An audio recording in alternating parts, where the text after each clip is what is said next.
తూర్పు సింహద్వారం ఇల్లు కట్టుకునే ముందు తీసుకోవాల్సిన జాగ్రత్తలు. ఉదాహరణకి ఈ సైట్లో తూర్పు, ఈస్ట్, వెస్ట్, సౌత్, నార్త్. ఉదాహరణకి ఈ సైటు తూర్పు 60, ఉత్తరం 50. ఇలా ఉన్నప్పుడు చాలా చక్కగా ఉంటుంది. ఎందుకంటే సైట్ ఎంచుకున్నప్పుడు ఎవరైనా సరే ఇటు 60, రోడ్ సైడ్ 60, లోతు 50 ఉంటే బిల్డింగ్ కట్టుకున్నప్పుడు ఎవరికైనా సరే చాలా బాగుంటుంది. ఏరియా అంతా కూడా మనకి చక్కగా వస్తుంది.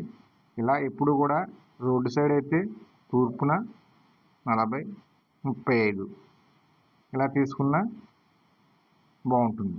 చాలామంది తప్పు చేసేది ఏంటంటే ఇలా తీసుకుంటారు. సైటు ఇలా ఉంటుంది, ఇది తూర్పు. ఇది ఏమవుతుందంటే ఇలా 40 ఉంటుంది, ఇలా 20 ఉంటుంది. సగం ఎక్కువ ఇలా ఉండకూడదు. సైటు ఇలా 40 ఉన్నప్పుడు ఇలా 30 ఉండాలి. తూర్పు 40, ఉత్తరం 20. ఇది అంతగా రాణించదు ఇల్లు.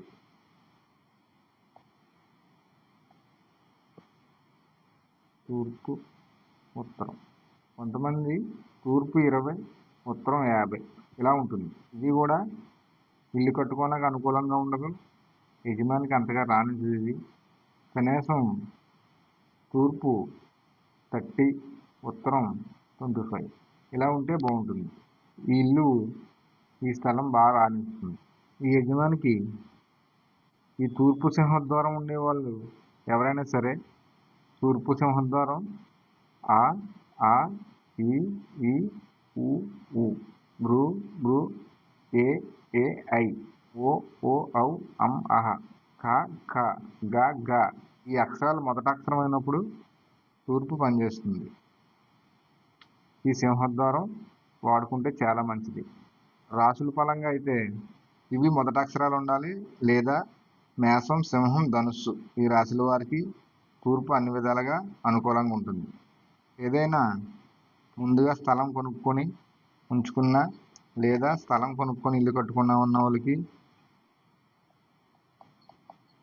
3 బెడ్రూమ్ ఫ్లాట్ కావాలనుకొని సైట్ తీసుకుందాం కరెక్ట్గా అనుకుంటే మాత్రం 60x60 తీసుకోండి. 3 బెడ్రూమ్ అవుతుంది, కార్ పార్కింగ్ అవుతుంది, అన్ని విధాలుగా బాగుంటుంది, చాలా చక్కగా ఉంటుంది. గార్డెను మొత్తం అన్నీ వస్తాయి ఇందులో. స్థలం ముందుగా ఎంచుకునే వాళ్ళకి 20x60 ఫ్లాట్ తీసుకుంటే చాలా చక్కగా ఉంటుంది, అన్ని విధాలుగా అనుకూలంగా ఉంటుంది. ఇలా పొడిగింటు ఎలర్పు కరెక్ట్గా ఉన్న స్థలం 100% కరెక్ట్గా ఉంటుంది. వాస్తురీత్యా అన్ని విధాలుగా అనుకూలంగా ఉంటుంది, చాలా బాగుంటుంది.